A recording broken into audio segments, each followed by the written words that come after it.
Praise the Lord. परमेश्वर के अनुग्रह से हम एक और दिन उसके निकट आ पाते हैं। उसने हमें जीवित और स्वस्थ रखा है और हम पर यह अनुग्रह किया है कि हम फिर से उसकी उपस्थिति में अपने समय को बिताएं।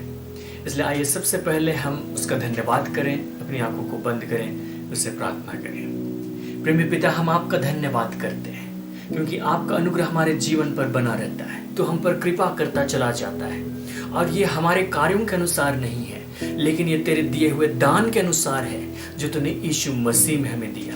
हम धन्यवाद करते हैं यीशु मसीह के लिए। प्रभु, इस घड़ी हम अपने जीवन के लिए उस वचन को सीखना चाहते हैं जो हमारे लिए उत्साहवर्धक हो, हमारे लिए आवश्यक है, ताकि हम उस वचन के द्वारा उस जीवन को जी पाए। हमारी सहायता कीजिए, एक विजयी जीवन जीने के लिए हमारी सहायता कीजिए। हमें समझाइए, हमें सिखाइए, अपने पवित्र आत्मा के द्वारा हमारी मदद कीजिए, यीशु मसीह के सामर्थ्य नाम में, आमीन। हालेलुया। प्रिय मित्रों, आज के दिन मैं आपसे एक विशेष विषय पर बातचीत करना चाहता हूं, क्योंकि हम लोग प्रतिदिन के जीवन को जब जीते हैं, हम लोग इस बात को पाते कि परमेश्वर का अनुग्रह हमारे जीवन पर है। वो लगातार हम पर अनुग्रह करता है, लगातार हम पर करुणा करता है। बाइबल कहती है उसकी करुणा प्रति भोर को नई होती जाती है और परमेश्वर अपने वचन का पक्का है। यिर्मयाह उसके पहले अध्याय और उसके पद 12 में लिखा है, परमेश्वर ने कहा कि मैं अपने वचन को पूरा करने के लिए जागृत हूं और इसीलिए वह अपने वचन के अनुसार हम पर करुणा करता जाता है। उसने हमारे लिए यीशु मसीह में सब कुछ पहले ही इंतजाम किया है। पिछले सप्ताह जिस वीडियो को हम देख रहे थे, उस वीडियो में हमने इस बात को देखा था, हमने सुना था कि परमेश्वर ने हमें यीशु मसीह में अनगिनत आत्मिक आशीषों को दिया है। और ये जो आशीषें हैं वो इसलिए नहीं है कि हम इसके योग्य हैं, या इसलिए नहीं है कि हमने अपने कर्मों से इसको अर्जित किया है, लेकिन ये इसलिए है क्योंकि परमेश्वर ने जगत की उत्पत्ति से पहले ही यीशु मसीह में हमें चुन लिया और हमारे लिए आशीषों का पिटारा खोल दिया। हमारे लिए उसने पहले से ठहराया कि हम उन आशीषों के वारिस बन सके और इसी कारण हम उन आशीषों के हकदार होते हैं। परमेश्वर ने उन सब का इंतजाम यीशु मसीह के द्वारा कर दिया। उसने उसकी क्रूस की मृत्यु के द्वारा हमारे लिए सब कुछ इंतजाम कर दिया। यीशु मसीह जब इस धरती पर आए, वो सिर्फ इसलिए नहीं आए कि लोगों को कुछ उपदेश दे और लोगों को कहे कि देखो तुम्हें इस काम को करना चाहिए, देखो तुम्हें ऐसा जीवन बिताना चाहिए, लेकिन वो उससे बढ़कर एक नए मार्ग को खोलने के लिए आए जैसा इस संसार का कोई व्यक्ति नहीं कर सकता था। उसने अपने बलिदान के द्वारा, अपनी मृत्यु के द्वारा, अपने पुनरुत्थान के द्वारा हमारे लिए एक ऐसा द्वार खोल दिया, हमारे लिए एक ऐसा उपाय कर दिया जो कोई दूसरा व्यक्ति कभी नहीं कर सका था। हालेलुया। परमेश्वर ने बहुत सारे कामों को हमारे लिए किए। हम एक एक करके उन सब कामों की चर्चा कर रहे हैं, उन सब को सीख रहे हैं। आज के दिन मैं एक और विशेष विषय पर, इसी से संबंधित विषय पर बातचीत करूंगा। हम लोग एक और बात को देखते हैं, यीशु मसीह ने क्या किया। जब हम कुलुस्सियों की पत्री में देखें, उसके अध्याय 2 और उसके पद 14 और 15, कुलुस्सियों की पत्री दूसरा अध्याय 14 और 15, और विधियों का वह लेख जो हमारे नाम पर और हमारे विरोध में था मिटा डाला और उसे क्रूस पर कीलों से जड़कर सामने से हटा दिया है, और उसने प्रधानताओं और अधिकारों को ऊपर से उतार कर उनका खुल्लम खुल्ला तमाशा बनाया और क्रूस के द्वारा उन पर जय जयकार की ध्वनि सुनाई। हालेलुया। जब हम कुलुस्सियों की पत्री को देखते हैं, कुलुस्सियों की पत्री इस बात को बताती है कि यीशु मसीह अपने लोगों के भीतर में निवास करते हैं और यीशु मसीह का जो काम है क्रूस के द्वारा, उस काम को यहाँ पर प्रकट किया गया है। और उस काम को प्रकट करने के दरमियान ये बताया गया है कि यीशु मसीह ने क्रूस की मृत्यु के द्वारा विधियों के उस लेख को दूर कर दिया जिसकी वजह से प्रधानताएं और अधिकार हम पर प्रभुता करते थे। अब ये विधियों का लेख क्या है, ये प्रधानताएं और अधिकार क्या है, हम थोड़ा सा इसको समझने की कोशिश करेंगे। पुराने समय में परमेश्वर ने लोगों के लिए व्यवस्था दी थी, मूसा की व्यवस्था, जिसको उसने सिनाई के पर्वत पर उन्हें दी थी। और जितने इजरायली उस व्यवस्था में बंधे हुए थे, उन सबको उसका पालन करना अनिवार्य था, क्योंकि यदि वे उसका पालन करते तो परमेश्वर उन पर अनुग्रह करता, उन पर अपने आशीष को देता, और यदि वे पालन नहीं करते तो उनको श्राप देता। रोमियो की पत्री 4 अध्याय में बताती है कि व्यवस्था तो क्रोध उपजाती है। यदि हम रोमियो की पत्री को देख लें और उसके अध्याय 4 और उसके पद 15, वहां लिखा है, व्यवस्था तो क्रोध उपजाती है और जहां व्यवस्था नहीं वहां उसका उल्लंघन भी नहीं। जब व्यवस्था दी गई तो परमेश्वर के क्रोध को अवसर मिला। जब तक व्यवस्था नहीं थी तो परमेश्वर का क्रोध उस प्रकार प्रकट नहीं होता था जिस प्रकार व्यवस्था के दरमियान प्रकट होता था, क्योंकि व्यवस्था में परमेश्वर ने स्पष्ट कर दिया कि क्या सही है और क्या गलत, क्या भला है और क्या बुरा। अब उनके सामने कोई बहाना नहीं है, उनके सामने कोई छुपाने की बात नहीं है। ये वे नहीं कह सकते हैं कि हम मुझे पता नहीं था कि ये गलत है और मैंने इसको किया। अब उनके सामने सब कुछ बेपर्दा है। तो जब वे गलत करते थे तो परमेश्वर का क्रोध उन पर पड़ता था। और इसी बात को कुलुसियों की पत्री में लिखा गया है कि विधियों का वह लेख जो हमारे नाम पर और हमारे विरोध में था, अर्थात वह व्यवस्था, वह वचन जो सिनाई के पर्वत पर दी गई थी, ऐसा लगता तो था कि वो हमारे पक्ष में दी गई है, हमारे भले के लिए दी गई है, लेकिन दरअसल जब व्यवहारिक रूप में देखा गया तो वो व्यवस्था उनके विरुद्ध में ठहरी। क्योंकि जब व्यवस्था दी गई तो उसका उल्लंघन भी बढ़ गया, उसका उल्लंघन बढ़ गया तो परमेश्वर का क्रोध भी बढ़ गया। तो जो हमारे लिए दी गई थी, जो इजराइलों के लिए दी गई थी, वो उनके खिलाफ में ठहरी, वो उनका नष्ट होने का कारण बन गई। सो यीशु मसीह ने विधियों के उस लेख को कीलों से जड़कर सामने से हटा दिया। एक और बात वहां पर हो जाती थी कि जब शैतान ये देखता था कि जो परमेश्वर की चुनी हुई प्रजा है, जो इजरायली लोग हैं, जो यहूदी लोग हैं, वे व्यवस्था का उल्लंघन करते हैं, तो वैधानिक रूप से उन लोगों पर अत्याचार करने के लिए, उन लोगों पर विपत्ति भेजने के लिए उसको एक मौका मिलता था। वो परमेश्वर के सामने एक मौका पाता था कि इन लोगों ने गुनाह किया है, इन लोगों ने दंड के योग्य काम किया है, और तेरे वचन में लिखा है कि यदि तुम मेरी विधियों के अनुसार नहीं चलोगे, मेरे नियमों को नहीं मानोगे, तो मैं तुम्हें दंड दूंगा, मैं तुम्हें श्राप दूंगा, मैं तुम्हें नष्ट करने के लिए तुम्हारे पीछे पड़ा रहूंगा। श्राप के वचन वहां पर लिखे हुए थे। और शैतान को यह अवसर मिल जाता था कि अब तो उन्होंने दंड के योग्य काम किया है, अब तो उन्होंने तेरी आज्ञा को तोड़ दिया है, अब मेरा हक बनता है कि मैं उनके जीवन में जाऊं और वहां पर उत्पात करूं। और शैतान ने लोगों के जीवन में बहुत उत्पात किया, बहुत तरीके से उनको बर्बाद करके रख दिया। लेकिन यीशु मसीह ने क्रूस पर क्या किया? विधियों के उस लेख को क्रूस पर कीलों से जड़ दिया। न सिर्फ यीशु मसीह क्रूस पर कीलों से जड़े गए, लेकिन यीशु मसीह के साथ वो पुरानी व्यवस्था भी क्रूस पर जड़ दी गई। और जब वो पुरानी व्यवस्था क्रूस पर जड़ दी गई, वो सामने से हटा दी गई, हम उस व्यवस्था के बंधन में आज नहीं है।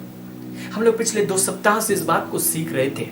यीशु मसीह ने उस व्यवस्था को सामने से दूर कर दिया है। कोई भी मसीही ऐसा नहीं है जो उस व्यवस्था के अधीन है। व्यवस्था के नियम और शर्त उस व्यक्ति पर लागू नहीं होते। व्यवस्था के नियम और कानून और उसकी आज्ञा और विधियां उस व्यक्ति पर लागू नहीं होती। वो व्यक्ति व्यवस्था से आजाद है, और यदि व्यवस्था से आजाद है तो परमेश्वर के क्रोध से भी आजाद है, क्योंकि जहां व्यवस्था नहीं वहां उसका उल्लंघन भी नहीं। और जब व्यवस्था नहीं वहां उसका उल्लंघन भी नहीं, तब उस शैतान का क्या होगा जो उस व्यवस्था के आड़ में आकर लोगों के जीवन में उत्पात करता था। क्योंकि उसके पास मौका था, व्यवस्था थी, और वो परमेश्वर को दिखाता था कि देखो तुम्हारे लोगों ने इस व्यवस्था के अनुसार नहीं किया, अब मेरा हक बनता है कि मैं उनके जीवन में जाकर काम करूं, उनके जीवन में मैं मृत्यु को लेकर आऊं, उनके जीवन में समस्या को लेकर आऊं, विपत्ति को लेकर आऊं, सताहट को लेकर आऊं, वे परेशान रहे, वे मर जाए, ये मेरा हक बनता है। और परमेश्वर उसे रोक नहीं सकता था, क्योंकि वह अपने वचन से बंधा हुआ है। लेकिन यीशु मसीह ने उसका भी उपाय कर दिया, उसने उस व्यवस्था को ही सामने से हटा दिया। अब शैतान के पास कोई हक नहीं बनता। अब शैतान ये नहीं कह सकता कि उन्होंने तेरी व्यवस्था का उल्लंघन किया है, इसलिए मुझे हक बनता है कि मैं जाकर किसी के जीवन में काम करूं। तो जो उत्पात करना था, जो जितने भी गलत काम करने थे, लोगों के जीवन में जो भी सताहट और परेशानी लाना था, शैतान के हाथ से वो सारा का सारा अधिकार छिन गया, वो सारा का सारा मौका जाता रहा। उसका तो तमाशा ही बन गया। और इसी बात को प्रेरित पौलुस ने लिखा, और उसने प्रधानताओं और अधिकारों को ऊपर से उतारकर उनका कुल्लम कुल्ला तमाशा बनाया और क्रूस के द्वारा उन पर जय जयकार की ध्वनि सुनाई। जब उसने कहा प्रधानताओं और अधिकारों को, तो इसका मतलब ये नहीं कि परमेश्वर की प्रधानताएं या उसके अधिकार, लेकिन प्रेरित पौलुस इन दो शब्दों का इस्तेमाल शैतान और उसकी पूरी सेना के लिए करता है। वह उसके अधिकारियों के लिए करता है जो नियुक्त किए गए हैं कि संसार के लोगों के जीवन में काम करें। लेकिन जब यीशु मसीह ने व्यवस्था को सामने से हटा दिया, तो उसने प्रधानताओं और अधिकारों को ऊपर से उतार दिया, क्योंकि अब उनको ऊपर रहने का कोई हक नहीं रहा, क्योंकि अब वे दावा नहीं कर सकते, अब उनको मौका नहीं रहा, अब वो बिना मौके के काम करते हैं। लेकिन इस हालत में उनका तमाशा बन गया, और ये काम यीशु मसीह ने क्रूस की मृत्यु के द्वारा किया। इसलिए कहा गया कि उसने क्रूस के द्वारा जय जयकार की ध्वनि सुनाई। हालेलुया। यीशु मसीह का क्रूस हमारे लिए विजय को लेकर आता है। हम लोग इस बात को समझते, हम लोग इस बात को जानते हैं, हम लोग गाते भी हैं कि यीशु ने शैतान को क्रूस पर हराया है। हरा हुआ शैतान मेरे जूतों के नीचे। यीशु मसीह ने शैतान के सिर को कुचल दिया, जैसा अदन की वाटिका में प्रतिज्ञा की गई थी। उसके लिए कहा गया था कि जो स्त्री के वंश से उत्पन्न होगा वो उस सांप के सिर को कुचलेगा। उसने उसके सिर को कुचल दिया और उसको परास्त करके वो यहां से चला गया, और वो स्वर्ग पर विराजमान हो गया। और इस धरती पर हम उसके लोग, उसके प्रतिनिधि बनकर हैं। हम यहाँ पर काम करते हैं, हम यहाँ पर जीवन जीते हैं, हम यहाँ पर सारे काम करते हैं। लेकिन हमें ये कभी नहीं भूलना चाहिए कि हम जब इस संसार में हैं तो यहाँ पर सिर्फ भौतिक बातें नहीं हैं, यहाँ पर सिर्फ शरीर नहीं है, लेकिन यहाँ पर आत्मिक बातें भी हैं। हम भी मूल रूप से आत्मिक प्राणी हैं जो इस शरीर के भीतर में रहते हैं। और एक आत्मिक जगत है जिसके विषय में बाइबल बातचीत करती है। उस आत्मिक जगत में आत्मिक प्राणी है। हम शरीर के कारण उस आत्मिक जगत के प्रति बहुत ज्यादा सचेत नहीं हो पाते, लेकिन आत्मिक जगत का अस्तित्व है। शैतान और दुष्टात्मा का अस्तित्व है, और वो अभी भी मौजूद है। हालांकि यीशु मसीह ने उसको क्रूस पर हरा दिया, हालांकि उसने उसके सिर को कुचल दिया, हालांकि उसने उसके अधिकार को छीन लिया, हालांकि उसके हाथ से मौका छीन लिया गया, लेकिन फिर भी वो अस्तित्व में है और अपने काम करता है। बहुत सारे लोगों के जीवन में काम करता है, संसार के लोगों के जीवन में काम करता है, यहां तक कि कई बार तो मसीहियों के जीवन में भी काम करता है। उसका कारण यह नहीं है कि उसको वैधानिक रूप से अधिकार है, लीगली कोई अथॉरिटी है, ऐसी बात नहीं। वो चोरी से काम करता है। यीशु मसीह ने शैतान के विषय में कहते हुए कहा, यूहन्ना 10वें अध्याय उसके पद 10 में, चोर तो चोरी करने, घात करने और नष्ट करने आता है, मैं इसलिए आया कि तुम जीवन पाओ और बहुतायत से पाओ। चोर अर्थात शैतान वो इसलिए आता है कि वह चोरी करे, घात करे, नष्ट करे। चोर, उसने नाम दिया शैतान को। चोर इसलिए चोरी नहीं करता कि उसको चोरी करने का कोई वैधानिक अधिकार है। उसको अधिकृत किया गया है कि तुम जाकर घर घर चोरी कर सकते हो, तुम अपने मन मुताबिक घुस सकते हो किसी के घर में, वहां की चीजें उठा सकते हो, किसी भी चोर कोई अधिकार नहीं। लेकिन चोर फिर भी चोरी करता है, वो अधिकार का अतिक्रमण करता है और वो चोरी करता है और लोगों के घरों से चीजों को उठा ले जाता है। यीशु मसीह ने बताया कि शैतान भी इसी किस्म का है, वो ढीठ है, वो चोर है। उसके हाथ से अधिकार छीन लिया गया, सब कुछ हटा दिया गया, मौका नहीं रहा, व्यवस्था सामने नहीं है, लेकिन इसलिए कि वह चोर है वह काम करता है, वह चोरी करता है। उसको इस बात की परवाह नहीं कि मुझे कोई अधिकार नहीं, उसको इस बात की परवाह नहीं कि मेरे हाथ में कोई वैधानिक मौका नहीं, उसको सिर्फ इस बात की परवाह है कि मैं लोगों के जीवन में नुकसान पहुंचाऊं, क्योंकि यही वे लोग हैं जो परमेश्वर के स्वरूप और समानता में बनाए गए हैं। परमेश्वर ने मुझे अपनी दृष्टि से निकाल दिया, मैं विद्रोही बन गया, लेकिन परमेश्वर ने अपने स्वरूप और समानता के अनुसार लोगों को यहां पर उत्पन्न किया। वे परमेश्वर की उपस्थिति का आनंद ले सकते हैं, लेकिन मैं कभी नहीं ले सकता। इसलिए मैं उनको कभी छोड़ूंगा नहीं, मैं उनको नष्ट करने के लिए उनके पीछे पड़ा रहूंगा, मैं लोगों को धोखा दूंगा, मैं लोगों को भ्रम में रखूंगा और उनके जीवन को नष्ट करूंगा और सबसे अंत में नरक में लेकर चला जाऊंगा। ये शैतान की मंशा है, ये शैतान की योजना है, और इसके लिए वो चाहे अनचाहे वैधानिक रूप से, गैर वैधानिक रूप से काम करता रहता है। और इसी प्रकार वो कई बार विश्वासियों के जीवन में भी काम करता है। कई बार जब हम अपने जीवन को देखते हैं, हमारा जीवन बोझ से दब जाता है, हमारा जीवन समस्या से दब जाता है, हमारा जीवन परेशानी और चिंताओं से दब जाता है, कई बार निराशाओं से दब जाता है, अकेलेपन से दब जाता है। बहुत प्रकार की भावनाएं चली आती हैं और उन विचारों से हम ग्रस्त हो जाते हैं, हमें पता नहीं चलता कि हम उनसे निकले कैसे। लेकिन मैं आपको ये बताना चाहता हूं कि इन सारी बातों का लाने वाला कोई और नहीं परंतु शैतान है। ये परमेश्वर नहीं है जिसने उन भावनाओं, उन विचारों, उन नेगेटिव बातों को आपके जीवन में आने की परमिशन दी है, लेकिन वो शैतान है जो चोरी से घुस आता है ताकि आपके जीवन में नुकसान करे। वो चोरी से काम करता है और आज के दिन में आपसे इसी विषय पर बातचीत करना चाहता हूं कि हम कैसे उसको परास्त करते हुए प्रतिदिन जीवन बिताएंगे। जिस शैतान को यीशु मसीह ने परास्त किया, जिस शैतान के सिर को यीशु मसीह ने कुचल दिया, हम कैसे उसे कुचल सकते हैं। आप कहेंगे कि जब वो कुचल दिया गया है तो उसे दोबारा कुचलने की क्या जरूरत है, लेकिन ये मैं नहीं कहता, ये परमेश्वर का वचन कहता है। रोमियो की पत्री और उसके 16वें अध्याय और उसके पद 20 को यदि आप देखें, प्रेरित पौलुस वहां पर लिखते हैं, शांति का परमेश्वर शैतान को तुम्हारे पांवों से शीघ्र कुचलवा देगा। हालेलुया। शैतान को तो उसने कुचल दिया है, लेकिन फिर वो क्यों कहता है कि शांति का परमेश्वर शैतान को तुम्हारे पांव तले शीघ्र कुचलवा देगा? वो इसलिए क्योंकि यीशु ने शैतान के सिर को कुचल दिया, अब उसके जो बाकी शरीर के अंग हैं उनको कुचलना हमारा काम है। अब भी वो एक्टिव है, अब भी वो क्रियाशील है, अब भी वो फड़फड़ाता है, अब भी वो परेशान करने की कोशिश करता है नाजायज तरीके से, लेकिन उसने अपने वचन में वादा किया है कि हम वो लोग होंगे जो उसको अपने पांव तले कुचल देंगे। हालेलुया। जिन दिनों में प्रेरित पौलुस सेवकाई कर रहे थे, इफिसियों की पत्री उसने लिखी और उसने इस बात को लिखा कि शैतान अब भी क्रियाशील है और जगत के अंतिम समय में वो और भी अधिक क्रियाशील हो जाएगा, और भी अधिक सक्रिय हो जाएगा।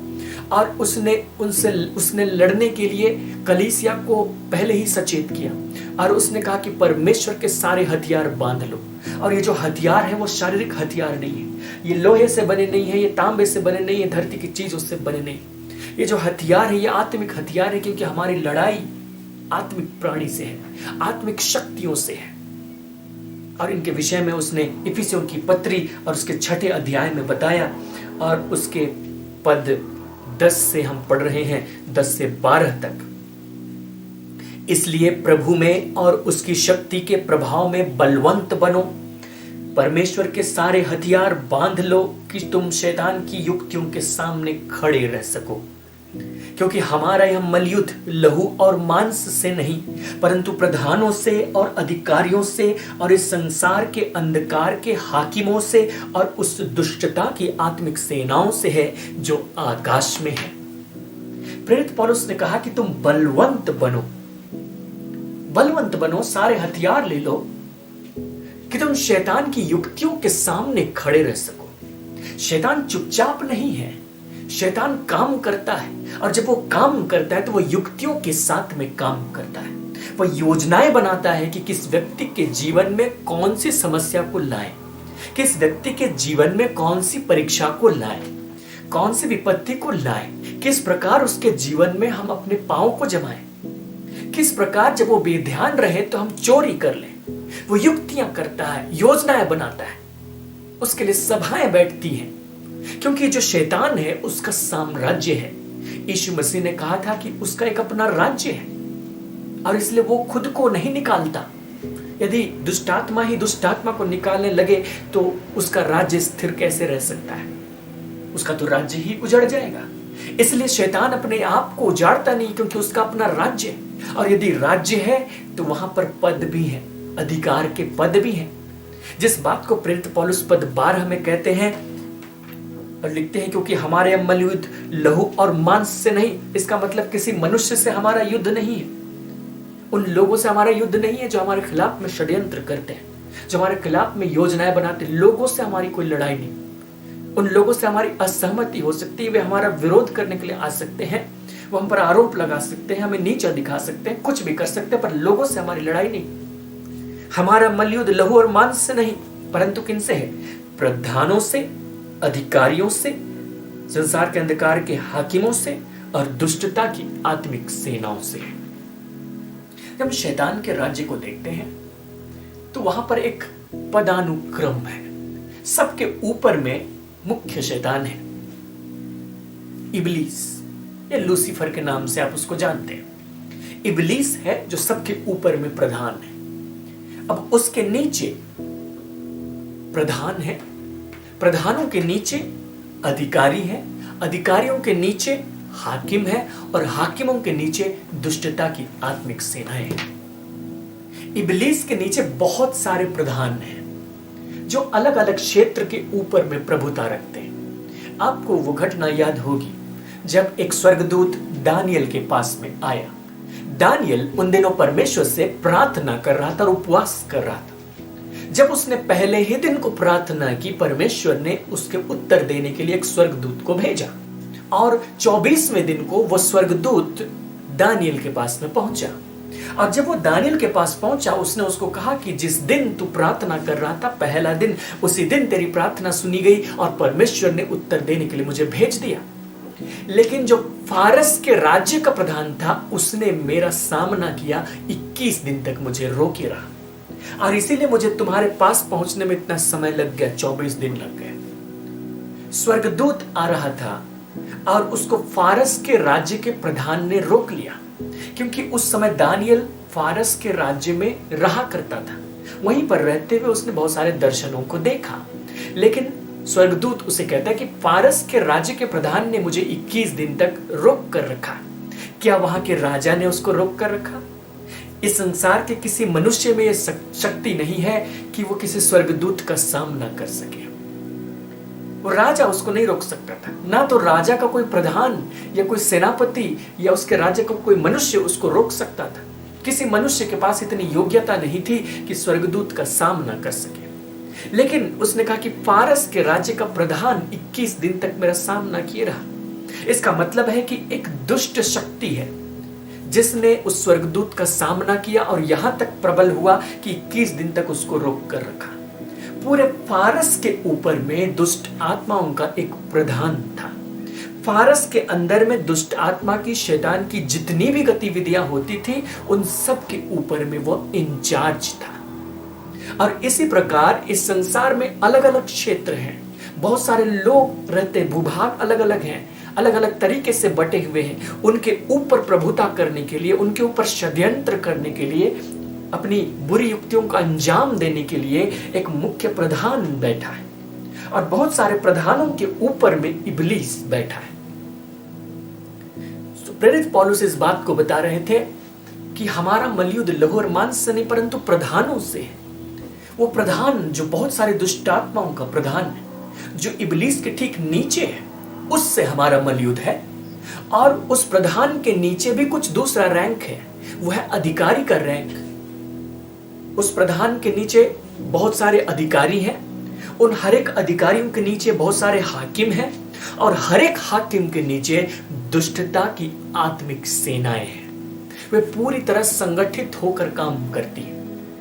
जब दुष्टता की आत्मिक सेनाओं को सबसे निचले स्तर में हम समझ सकते हैं कि वो संसार में छोड़ दी गई है लोगों के जीवन में काम करने के लिए। कोई दुष्टात्मा निराशा लाने के लिए काम करती है, कोई दुष्टात्मा अकेलापन लाने के लिए काम करती है, कोई दुष्टात्मा आत्महत्या करने के लिए प्रेरित करती है, कोई कुपोषण लाने के लिए काम करती है, कोई असफलता लाने के लिए काम करती है, कोई अविश्वास लाने के लिए काम करती है। अलग अलग दुष्टात्माएं, उनकी पूरी सेनाएं हैं जो संसार में छोड़ी गई है और वे लोगों के जीवन में काम करती है। बाहर से काम करती है, अंदर से भी काम करती है। बाहर से लोगों के जीवन में कई चीजों को भेजती है और जब लोग उन चीजों को लेते हैं, जैसे निराशा की कोई बात या अविश्वास की कोई बात, वो उनके मन में एक विचार की तरह डाल देता है। फिर उसको पकड़कर बैठ जाते हैं, उसको पकड़कर सोचने लगते हैं। उन्होंने उस दुष्टात्मा को जगह दे दिया कि वो और भी बातों को उसके मन में भर दे, और भी निराशा को भर दे, और भी अकेलेपन को भर दे, और भी समस्या को भर दे। और जो भी समस्या छोटी मोटी थी वो उसको बड़ी लगने लगती।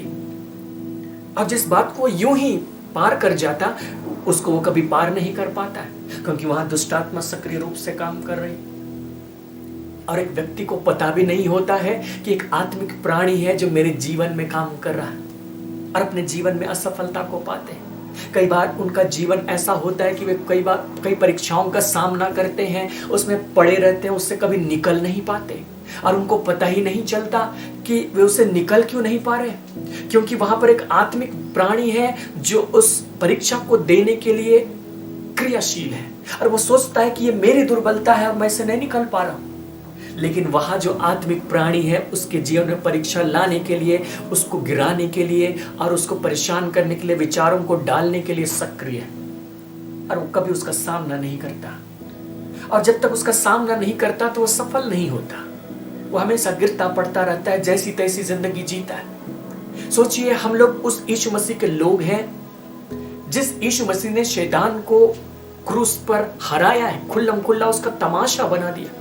और वो शैतान अपनी दुष्टात्माओं की सेनाओं के साथ, उसके हाकिमों के साथ, अधिकारियों के साथ, प्रधानों के साथ हमारे जीवन में धावा बोलता है, लोगों के जीवन में सक्रिय होता है और हमारे जीवन को तमाशा बनाने की कोशिश करता है। ये बातें मैं इसलिए कह रहा हूं ताकि थोड़ी आपको चोट लगे और आप इस बात को समझें, युद्ध के लिए तैयार हो, आप एक ललकार को अनुभव करें अपने भीतर। आप यूं ही चुपचाप बैठे रहने के लिए नहीं, हम युद्ध करने के लिए हैं, क्योंकि हमारा जो विरोधी है वो युद्ध करने के लिए तैयार है। यदि हम उस पर हमला नहीं करेंगे, वो हम पर हमला करेगा। वो सक्रिय रहता है, वो अपना काम करता है। लेकिन मैं आपको ये बताना चाहता हूं कि परमेश्वर ने उनसे लड़ने के लिए सारे हथियार हमारे लिए उपलब्ध किए। उनमें से कोई भी ऐसा हथियार नहीं जिसको हम खुद बनाते हैं। उसने यीशु मसीह में हमारे लिए सारे हथियार उपलब्ध किए। उसने सत्य को उपलब्ध किया, उसने धार्मिकता को उपलब्ध किया, उसने उद्धार को उपलब्ध किया है, उसने सुसमाचार को उपलब्ध किया है, उसने वचन को उपलब्ध किया है। उसने सब कुछ हमारे लिए उपलब्ध कर दिया। उसने ढाल हमारे लिए उपलब्ध कर दी कि हम उसका सामना आसानी से कर सके। लेकिन एक और बात जो मैं आपके सामने रखना चाहता हूं, जो वचन से ही है, जो हमारे युद्ध के हथियारों में से ही है, और हमें उसको जानना चाहिए, क्योंकि जब हम इस संसार में हैं आत्मिक रूप से, तो हम युद्ध के मैदान में हैं। हमें मालूम हो चाहे नहीं, हम युद्ध में हैं। यदि हम युद्ध नहीं लड़ रहे हैं तब तो हम खुद की असुरक्षा कर रहे हैं। इसलिए हमें मालूम होना चाहिए कि हम युद्ध में हैं। और यदि हम युद्ध में हैं तो उसकी युक्ति कैसी होनी चाहिए ये भी हमें मालूम होना चाहिए। जो फ्रंट लाइन के सिपाही हैं वे कैसे लड़ते हैं ये हमें मालूम होना चाहिए। जो पीछे बैकअप करने के लिए है, कवर करने के लिए वे कैसे लड़ते हैं हमें मालूम होना चाहिए। हमें युद्ध की युक्तियों से परिचित होना चाहिए, हमें अपनी शक्तियों से परिचित होना चाहिए, अपने हथियारों से परिचित होना चाहिए ताकि हम उसका इस्तेमाल कर सकें। और मैं आपको यह बताना चाहता हूं कि यीशु मसीह ने हमारे साथ इतना बड़ा काम किया कि हम ये सारे काम बड़ी आसानी से कर सकते हैं। यदि कोई दुष्टात्मा या उसकी सेना में से कोई एक दो जो भी दुष्टात्माएं हैं या उनकी पूरी फौज ही क्यों ना हो हमारे विरोध में हो, तो हमें उनसे घबराने की जरूरत नहीं। हमारे पास ऐसे हथियार हैं, हमारे पास ऐसे औजार हैं, ऐसी युक्तियां हैं कि हम एक ही बार में उनका सामना कर सकते हैं। उसमें सबसे बड़ी बात है हमारा विश्वास की ढाल, क्योंकि उसने कहा था कि विश्वास की ढाल लेकर स्थिर रहो ताकि तुम दुष्ट के सब जलते हुए तीरों को बुझा सको। दुष्ट दूर से युक्तियां करता है, दूर से तीर चलाता है, और हम अपने विश्वास की ढाल को आगे करते हैं। हमारे विश्वास की ढाल ये है कि दुष्ट के प्रहार से हमारे जीवन में कोई नुकसान नहीं होगा, वो हमारे जीवन में कुछ भी करने में सफल नहीं होगा। हम उसके तीरों से घायल होने वाले नहीं हैं, उसके तीर हम पर लगने वाले नहीं हैं, जानलेवा साबित नहीं होंगे। हम सफल होंगे, हम जीवित रहेंगे, हम विजयी होंगे। ये विश्वास हमें चाहिए। और यीशु मसीह ने इस बात की प्रैक्टिस अपने चेलों को करवाया। जब वो अपनी सेवकाई कर रहे थे उसने बहुत सारे चेले बनाए। उसमें 12 मुख्य चेले थे जिनको प्रेरित कहा गया, और उसने उनको ट्रेनिंग देने के लिए बाहर भेजा। उसने उनको 2-2 करके भेजा, और जब उसने उनको भेजा तो उसने उनको आज्ञा दी कि जाओ, सुसमाचार का प्रचार करो, दुष्टात्माओं को निकालो, मरे हुओं को जिलाओ। और उन्होंने जाकर ठीक वैसा ही किया। और इसके ठीक बाद उसने 70 और चेलों को भी इसी काम के लिए भेजा, जिसको हम लूका के सुसमाचार और उसके अध्याय 10 में पढ़कर देख सकते हैं। इन बातों के बाद प्रभु ने 70 और मनुष्य नियुक्त किए, और जिस जिस नगर और जगह को वह आप जाने पर था वहां उन्हें 2-2 करके आगे भेजा। उसने 70 लोगों को भेजा, 2-2 करके 35 अलग अलग जगहों पर वे चले गए। और जब वे चले गए तो उसने उनको निर्देश दिया कि वहां के बीमारों को चंगा करो, और उसने उनसे कहा परमेश्वर का राज्य तुम्हारे निकट आ पहुंचा। और वे चले गए। यीशु मसीह ने जैसा अधिकार उन 12 लोगों को दिया था, जैसी सामर्थ उन 12 लोगों को दी थी, वैसा ही उसने उन 70 लोगों को भी दिया और उसने उनको भेज दिया कि भाई जाओ और तुम इस काम को करके आओ। तो वे गए अपने अधिकार के साथ, जो भी ट्रेनिंग उनको मिली थी उसके साथ वे चले गए और वे सफल हुए और लौट कर आए। और पद 17 इस बात को कहता है कि वे 70 आनंद करते हुए लौटे और कहने लगे, हे प्रभु तेरे नाम से दुष्ट आत्मा भी हमारे वश में है। हे प्रभु तेरे नाम से दुष्ट आत्मा भी हमारे वश में।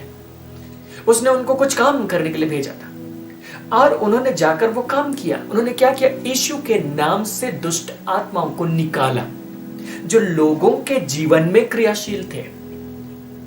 देखिए, बहुत सारी दुष्ट आत्माएं ऐसी हैं जो लोगों के जीवन में बीमारी को लेकर आती है। दुष्ट आत्माएं किसी के जीवन में काम कर रही हैं तो सिर्फ ये नहीं कि वो आदमी पागल हो जाए, वो आदमी अपने आपे में ना रहे, थूक टपकाता रहे और होश हवास खो दे, बाल बिखरे हो, नहाता नहीं है, कब्र में रहता।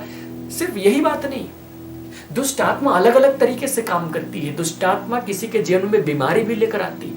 इसलिए कई बार जब आप यीशु को चंगाई का काम करते हुए देखेंगे तो वहां पर आप यीशु को दुष्ट आत्मा निकालते हुए देखेंगे। उसने दुष्ट आत्मा को निकाल दी, बीमार चंगे हो गए।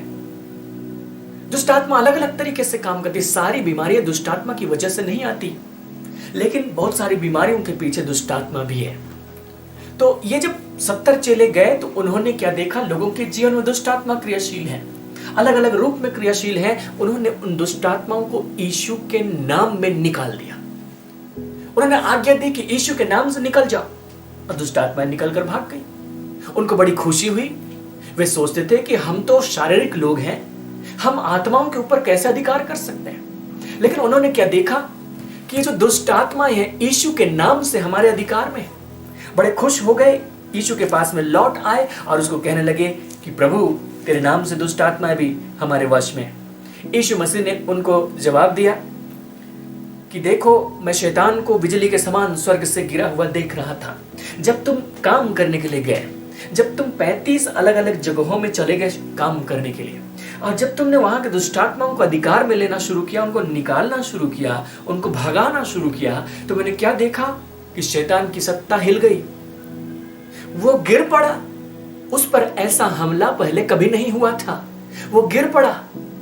मैंने जब तुमको भेजा तो मैं तुम्हारे पीछे खड़ा था। तुम चले गए, मैं तुम्हारे पीछे खड़ा था। और जब तुम काम कर रहे थे, मैं आत्मिक दुनिया में देख रहा था। और मैंने क्या देखा? शैतान गिर पड़ा।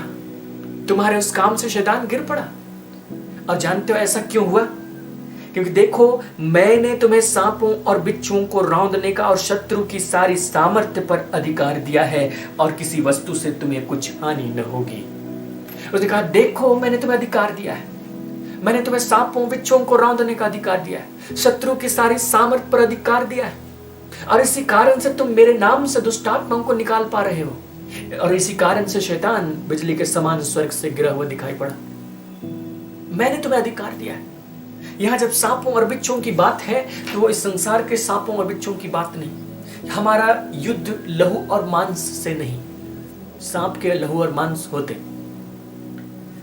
हमारा युद्ध उनसे नहीं। लेकिन उसने कहा उनको रौंदने का अधिकार। इसका मतलब है शैतान और उसकी पूरी सेना को सांपों और बिच्छुओं से तुलना करके बताया जा रहा है, क्योंकि वो उन्हीं के समान काम करते हैं। लोगों के जीवन में जहर डालते हैं, लोगों के जीवन में मृत्यु को डालते हैं, लोगों के जीवन में पीड़ाओं को डालते हैं। लेकिन उसने कहा मैंने तुम्हें अधिकार दिया है और इसी कारण तुम सफल हुए। लेकिन तुम आनंदित इससे मत हो। पद 20 उसने कहा, तो भी इससे आनंदित मत हो कि आत्मा तुम्हारे वश में है, परंतु इससे आनंदित हो कि तुम्हारे नाम स्वर्ग पर लिखे हैं। हालेलुया। उसने कहा इससे आनंदित मत हो कि तुम आत्माओं को निकाल पा रहे हो। ये तो छोटी सी बात है। इससे आनंदित हो कि तुम्हारे नाम स्वर्ग पर लिखे हैं। और जब मैं इसको पढ़ता हूं मेरे अंदर में एक रहस्य खुलता है, और वो रहस्य ये है कि चेले इसीलिए दुष्टात्माओं को निकाल पा रहे थे यीशु के नाम से, क्योंकि यीशु मसीह के कारण उनके नाम स्वर्ग में लिखे थे। स्वर्ग में लिखे होने की वजह से वो अधिकार काम कर रहा था और उस अधिकार के तहत वे दुष्टात्माओं पर प्रबल हो रहे थे। क्योंकि इफिसुस की पत्री में एक ऐसी घटना का वर्णन है जब स्किवा नामक एक यहूदी के 7 पुत्र दुष्टात्माओं को निकाला करते थे और झाड़ा फूकी करते थे। उन्होंने क्या देखा कि पौलुस तो यीशु के नाम से दुष्टात्माओं को निकाल देता है, तो उन्होंने दुष्टात्मा को निकालने का प्रयास किया और उन्होंने एक दुष्टात्मा को निकाला और उन्होंने कहा कि जिस यीशु का प्रचार पौलुस करता है उसके नाम की शपथ हम तुम्हें देते हैं, तुम निकल जाओ। दुष्ट आत्मा ने उल्टा उनसे कहा कि मैं यीशु को जानती हूं, मैं पौलुस को जानती हूं, तुम कौन हो? और जिस व्यक्ति में दुष्ट आत्मा था उसने प्रबल होकर उनको मारा पीटा और वे घायल और नंगे होकर भाग गए। तो ऐसा नहीं कि संसार का कोई भी व्यक्ति यीशु के नाम का इस्तेमाल करे और अधिकार काम करने लग जाता है, नहीं। लेकिन इन 70 चेलों का अधिकार काम कर रहा था क्योंकि अधिकार उन्हें यीशु की तरफ से मिला था और यीशु की तरफ से अधिकार दिया गया था। तो उसका कारण यह था कि उनके नाम स्वर्ग में लिखे थे।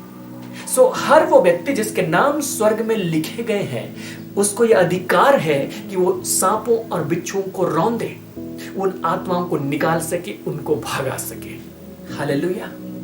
आपके नाम स्वर्ग में लिखे हैं तो आपको अधिकार है कि आप ये काम कर सकते हैं। और मैं आपको ये बता देना चाहता हूं कि जितने भी विश्वासी हैं उनके नाम स्वर्ग में लिखे गए हैं।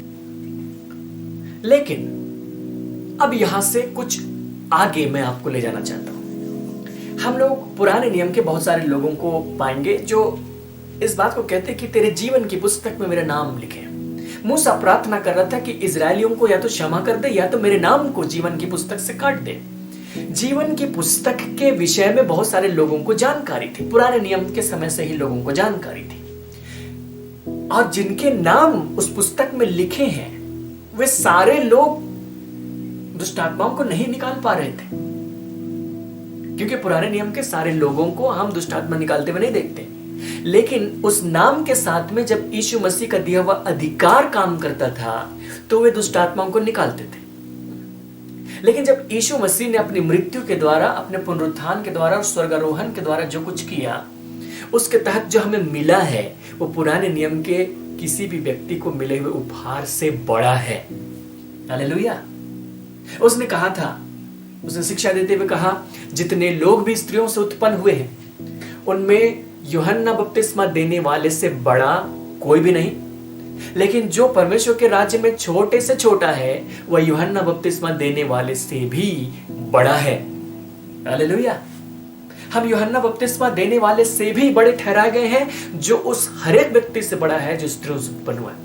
पुराने नियम के सारे लोग स्त्रियों से उत्पन्न हुए हैं, यूहन्ना बपतिस्मा देने वाला उनसे बड़ा है और हम यूहन्ना बपतिस्मा देने वाले से बड़े। और इस मामले में भी ऐसा ही है। पिछले सप्ताह हम लोग इफिसियों की पत्री को देख रहे थे और वहां उन आशीषों के विषय में पढ़ रहे थे जो परमेश्वर ने हमें दी हैं। और उसको पढ़ते हुए हमने इस बात को देखा था कि परमेश्वर ने यीशु मसीह में कौन सी सामर्थ प्रकट की, जिसको हमने पढ़ा था पहले अध्याय इफिसियों की पत्री में, अध्याय 1 और उसके पद 19 से लिखा है, और उसकी सामर्थ्य हम में जो विश्वास करते हैं कितनी महान है, उसकी शक्ति के प्रभाव के उस कार्य के अनुसार जो उसने मसीह में किया कि उसको मरे हुओं में से जिलाकर स्वर्गीय स्थानों में अपनी दाहिनी ओर सब प्रकार की प्रधानता और अधिकार और सामर्थ्य और प्रभुता के और हर एक नाम के ऊपर जो न केवल इस लोक में पर आने वाले लोक में भी लिया जाएगा बैठाया। उसने इस बात को कहा कि उसने यीशु मसीह में एक सामर्थ्य को प्रकट किया। और वो सामर्थ्य क्या है? वो सामर्थ्य मृत्युंजय के सामर्थ्य जिसको उसने मसीह में प्रकट किया। जब यीशु मसीह मर गया तो उसको मरे हुओं में से जिलाया, और न सिर्फ उसको मरे हुओं में से जिलाया बल्कि उसको उठाया। इस धरती पर से वो उठाया गया और उठाए जाने के बाद वो स्वर्ग स्थान में बैठाया गया, और जिस स्थान पर वो बैठा वो सब प्रकार की प्रधानता और अधिकार और हर एक नाम के ऊपर जो इस लोक में और आने वाले लोक में होगा उसके ऊपर है। यीशु मसीह कहां बैठे? यीशु मसीह बैठे सब प्रकार की प्रधानता, अधिकार, सामर्थ्य, प्रभुता, इन सब के ऊपर। अगर हम किंग जेम्स वर्जन पढ़ेंगे तो यहां पर लिखता है फार अबव, इन सबसे बहुत ऊपर बैठा। यीशु मसीह इन सबसे बहुत ऊपर बैठा। और मैं आपको बता चुका हूं कि ये अधिकार, प्रधानता, प्रभुता, सामर्थ, ये किन के विषय में कहा जा रहा है? ये मुख्य रूप से दुष्ट आत्मा और उसके पूरे संपूर्ण साम्राज्य के लिए कहा जा रहा है। ये उसके सारे चेले चपाटियों के लिए कहा जा रहा है। और यहां तक कि जो परमेश्वर का संपूर्ण प्रभुत्व है इस ब्रह्मांड में, उसमें भी जो अधिकार वगैरह ठहराए गए हैं उनके विषय में कहा जा रहा है। और ये बताया जा रहा है कि परमेश्वर ने यीशु मसीह में अपनी किस सामर्थ को प्रकट किया? उसने उसको मरे हुए में से जिलाया, और ऐसी सामर्थ्य जिसके तहत बाकी सारी चीजें उसके नीचे आ गई। यीशु मसीह एक ऐसे स्थान पर बैठे कि बाकी जितनी भी प्रभुता, सामर्थ्य, अधिकार की बातें थी वो उसके नीचे हो गए। हालेलुया। यीशु मसीह वहां पर बैठे, और सिर्फ यीशु मसीह वहां नहीं बैठे, हमारे लिए आशीष की बात यह है, दूसरा अध्याय साथ में पढ़ेंगे, दूसरा अध्याय और उसके पद 5 और 6। जब हम अपराधों के कारण मरे हुए थे तो हमें मसीह के साथ जिलाया। उसने सिर्फ यीशु मसीह को नहीं जिलाया, उसने हमें भी जिलाया। अनुग्रह ही से तुम्हारा उद्धार हुआ है, और मसीह यीशु में उसके साथ उठाया। सिर्फ यीशु मसीह को नहीं उठाया, उसने हमें भी उठाया और स्वर्गीय स्थानों में उसके साथ बैठाया। उसने हमें भी यीशु मसीह के साथ स्वर्गीय स्थानों में बैठाया। यीशु मसीह कहां बैठे हैं? सब प्रकार की प्रधानता और अधिकार और हर एक नाम के ऊपर, हर एक प्रभुता और हर एक सामर्थ के ऊपर बैठे हैं। और उसने कहा उसने हमें भी मसीह के साथ में बैठाया। हालेलुया। उसने हमें भी मसीह के साथ बैठाया। इसका मतलब है आत्मिक रूप से हम कहां बैठे हैं? हम आत्मिक रूप से उस जगह पर बैठे हैं जो सब प्रकार की प्रधानता और अधिकार और सामर्थ्य और प्रभुता और नाम के ऊपर है। हम यीशु मसीह के साथ स्वर्गीय स्थानों में बैठे हैं। हम अद्भुत जगह में बैठे हैं। हम सब अधिकारों के ऊपर में बैठे हैं। जब यीशु के चेले 12 चेले 70 चेले दुष्ट आत्मा निकालने के लिए गए थे, उन लोगों के नाम स्वर्ग में लिखे हुए थे और उनके जीवन में यीशु मसीह का दिया हुआ अधिकार काम कर रहा था, जिसके कारण वे दुष्ट आत्माओं को निकाल पा रहे थे। खुशी खुशी लौट और कहने लगे कि दुष्ट आत्मा तेरे नाम से हमारे वश में है। यदि उनके नाम लिखे होने से उनके जीवन में इतना बड़ा अधिकार क्रियाशील हो गया है कि वे यीशु के नाम से दुष्ट आत्माओं को निकाल सकते हैं, तो मैं आपको यह बताना चाहता हूं कि आपके जीवन में उससे बेहतर आशीष है। आपके जीवन में जो आशीष है वो ये है कि आपके नाम सिर्फ स्वर्ग में लिखे नहीं है, लेकिन आप खुद आत्मा में स्वर्गीय स्थान में बैठे हैं। और जहां पर आप बैठे हैं वो सब प्रकार की प्रधानता और अधिकार और प्रभुता, सामर्थ्य हर कुछ के ऊपर है। हमने दुष्ट आत्माओं के जो साम्राज्य उसके विषय में देखा। वो साम्राज्य क्या है? सबसे ऊपर में इब्लीस है, उसके बाद है प्रधान, उसके बाद है अधिकारी, उसके बाद है हाकिम, दुष्ट आत्मा की आत्मिक सेनाएं। लेकिन जब उसने हमें अधिकार दिया और हमें बैठाया, तो हमें कहां बैठाया? हम दुष्ट आत्माओं के नीचे बैठे नहीं, हम दुष्ट आत्माओं के शिकार नहीं है, हम बेबस नहीं है कि दुष्ट आत्मा आएंगे, हमला करेंगे, हम पुकारेंगे प्रभु मुझे बचा, प्रभु मुझे बचा। उसके लिए नहीं, लेकिन उसने हमें एकाएक इस धरती पर से उठा दिया और इनका जो संपूर्ण साम्राज्य आकाश में, उनके ऊपर हमें बैठाया। हमें वहां पर बैठाया जहां पर यीशु मसीह। हम वहां से बैठकर काम करते हैं। और इसका अर्थ है कि जिस प्रकार चेलों ने दुष्ट आत्माओं को यीशु के नाम से भगाया, हम भी भगा सकते हैं। हालेलुया। आप भी भगा सकते हैं। आप अपने जीवन में जो भी दुष्ट आत्मा गुप्त रूप से आकर काम करते हैं उसको भगा सकते हैं। दूसरों के जीवन में जो दुष्ट आत्मा काम करते हैं उसको भगा सकते हैं। जो गुप्त रूप से काम करे, जो प्रकट रूप से काम करे, आप उसको भगा सकते हैं, क्योंकि आपके जीवन में इतना बड़ा अधिकार दिया गया है। हालेलुया। और इस अधिकार को इस्तेमाल करना हमारा फर्ज है। हमें अधिकार दिया गया है, लेकिन यदि हम उस अधिकार का इस्तेमाल न करें तो इसमें परमेश्वर का कोई दोष नहीं। दोष हमारी अज्ञानता का है, या अपने हाथ पर हाथ धरे रखकर बैठने का है, या परमेश्वर पर सारी चीजें मर देने का है कि हम सोचते हैं कि परमेश्वर बचाए। जब कोई दुष्टात्मा का काम हो किसी भी प्रकार से, तो हमें यह प्रार्थना करने की जरूरत नहीं है कि हे प्रभु मुझे इस दुष्ट आत्मा से बचा। हम उस प्रकार के लोग नहीं, हम अधिकार रखते हैं, और यदि अधिकार रखते हैं तो हमें इस्तेमाल भी करना है। हमें भी उन दुष्टात्माओं को, प्रधानों को, अधिकारों को यीशु के नाम में आज्ञा देना है कि वे दूर हो जाए। हम उनको यीशु के नाम में नष्ट कर सकते हैं, क्योंकि जो युक्तियां हैं वो यीशु के नाम में नष्ट हो जाए। जो भी योजनाएं उन्होंने बनाई हैं हमारे खिलाफ, वो यीशु के नाम में नष्ट हो जाए। जब हम अधिकार के साथ, विश्वास के साथ यीशु के नाम से ऐसा कहते हैं तो उसकी सारी युक्तियां नष्ट हो जाती हैं। अब इसी में तो मजा है। हम एक ऐसी लड़ाई में हैं जो एक तरफा है। पहले भी एक तरफा थी, जब हम युद्ध नहीं जानते थे, अपने हथियार नहीं जानते थे, तब भी एक तरफा थी कि दुष्ट आत्मा काम किए जा रहा है और हम सताए जा रहे हैं। छुटकारा का कोई पता ही नहीं, विजय के लिए कोई हथियार इस्तेमाल करना है पता ही नहीं, सताए जा रहे हैं, परेशान हैं, एक तरफा लड़ाई।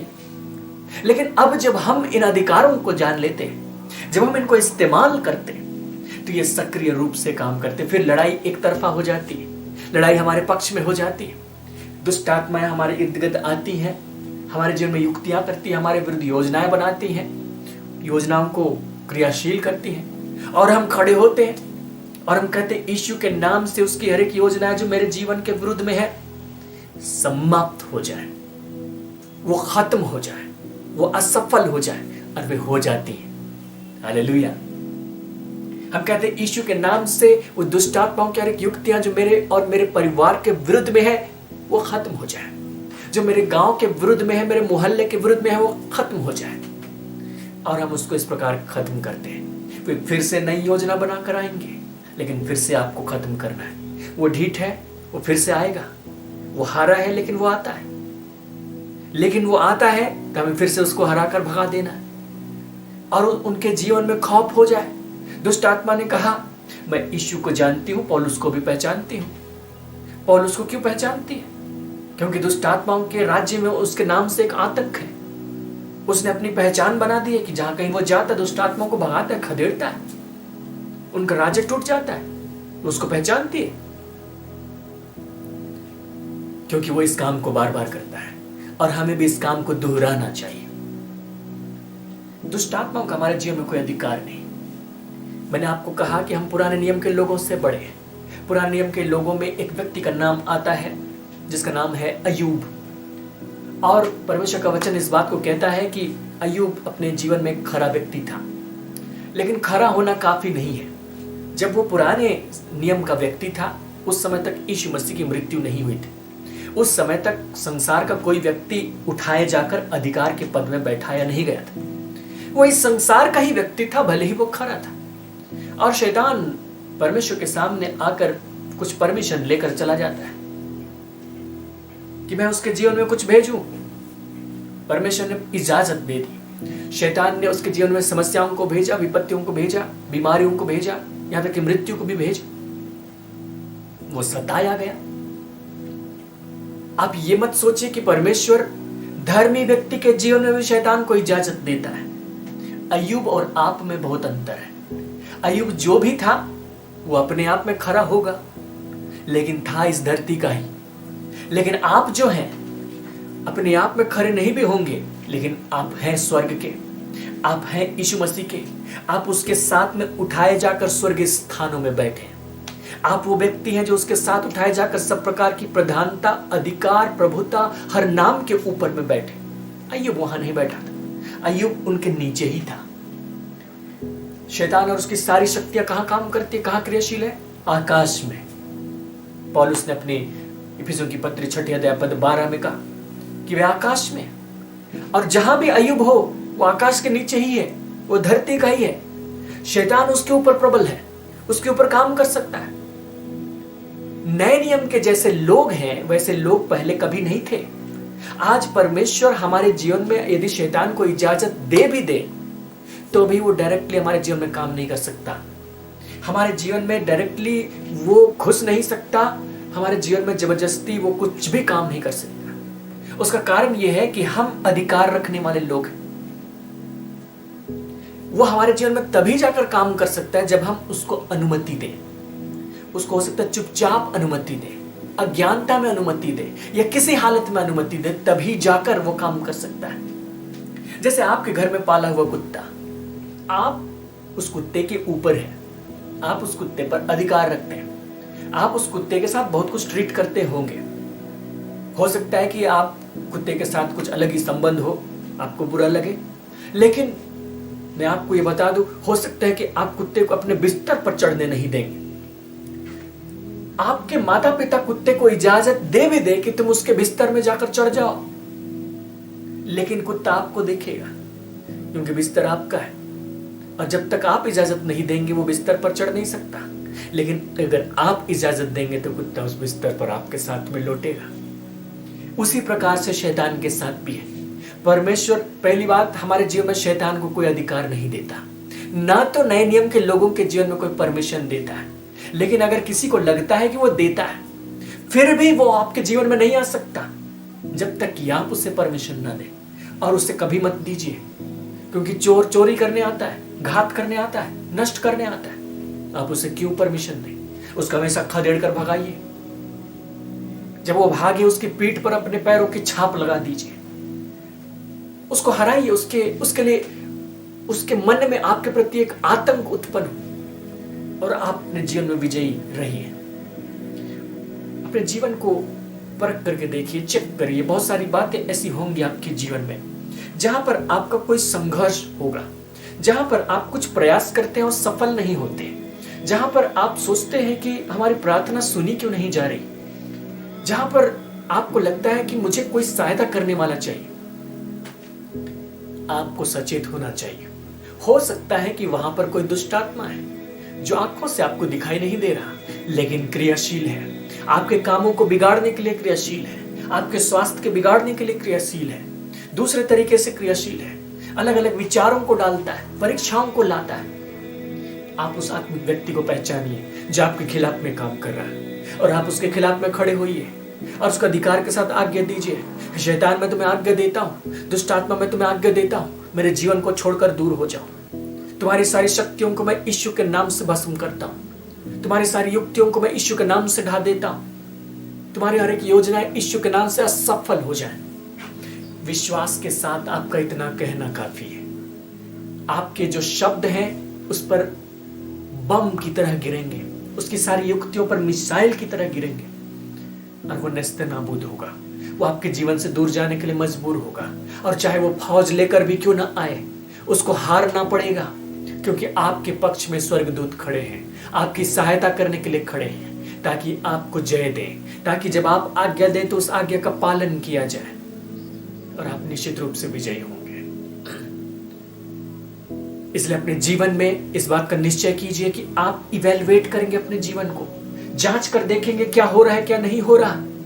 और यदि आप इस बात को पाए कि कुछ नेगेटिव है, कुछ हमारे मन मुताबिक नहीं है, तुरंत आप सोचिए, जरूर वहां कोई आत्मिक शक्ति है जो मेरे विरुद्ध में है। आप अपनी जुबान चलाइए, आप अपने अधिकार को इस्तेमाल कीजिए। यीशु का नाम हमें दिया गया है कि उस नाम के द्वारा हम जय पाए, उस नाम को इस्तेमाल कीजिए। और मैं आपको यकीन दिलाना चाहता हूं, आप गवाहियों के साथ अपने जीवन को जिएंगे। परमेश्वर आपकी सहायता करे। आइए हम छोटी सी प्रार्थना करें। प्रेमी पिता, हम आपका धन्यवाद करते हैं, आपका अनुग्रह हमारे जीवन पर हुआ और हमने उस आशीष को पाया जो पुराने नियम के लोगों ने कभी नहीं पाया। हम यीशु मसीह के साथ मरे हुए में से जिलाए गए, हम उसके साथ में उठाए गए और उठाए जाकर स्वर्गीय स्थानों में बैठाए गए। पिता, हम इस बात का धन्यवाद करते हैं कि तूने हमें इतना बड़ा अधिकार दिया है कि हम यीशु के नाम से दुष्ट आत्माओं को निकाल सकते हैं, उसको भगा सकते हैं, अपने जीवन के ऊपर से उसको उतार कर फेंक सकते हैं, दूसरों के जीवन से उतार कर फेंक सकते हैं, और तेरा अधिकार हमारे जीवन में क्रियाशील होगा, इन लोगों के जीवन में क्रियाशील होगा। यीशु के नाम से पिता, इनके अंदर में वो विश्वास उत्पन्न होने पाए, आज के वचन की समझ उत्पन्न होने पाए, ताकि प्रैक्टिकली वे अपने जीवन में इस बात को इस्तेमाल कर पाए और विजयी होने पाए, ताकि हर निराशा दूर होने पाए, हर अकेलापन दूर होने पाए। और जब शैतान लोगों को भी इनके विरुद्ध इस्तेमाल करता है, बहुत नकारात्मक बातें बोलने के लिए भी, तब भी ये जयवंत होने पाए। पिता, जब ये शैतान के विरुद्ध में बातें कहे अधिकार के साथ में, तेरे स्वर्गदूत सक्रिय हो जाने पाए, और यदि शैतान ढिठाई करने की कोशिश करे तो उसको सबक सिखाएं, इनके जीवन के ऊपर में किसी भी रीति से राज्य करने ना दे। पिता, हम धन्यवाद करते हैं कि आपकी सहायता इनके जीवन में होगी और ये सफल जीवन को जिएंगे, विजयी जीवन को जिएंगे। सारी महिमा आपको देते हैं, प्रभु यीशु मसीह के नाम में मांगते हैं, आमीन। प्रिय मित्रों, हम विश्वास करते हैं आज के वचन के द्वारा परमेश्वर ने आपसे बातचीत की है और आप इस वचन का इस्तेमाल करके जरूर विजयी होंगे। इसी प्रकार हमारे साथ जुड़े रहिए। आने वाले सप्ताह फिर से एक बार आपसे मुलाकात हो।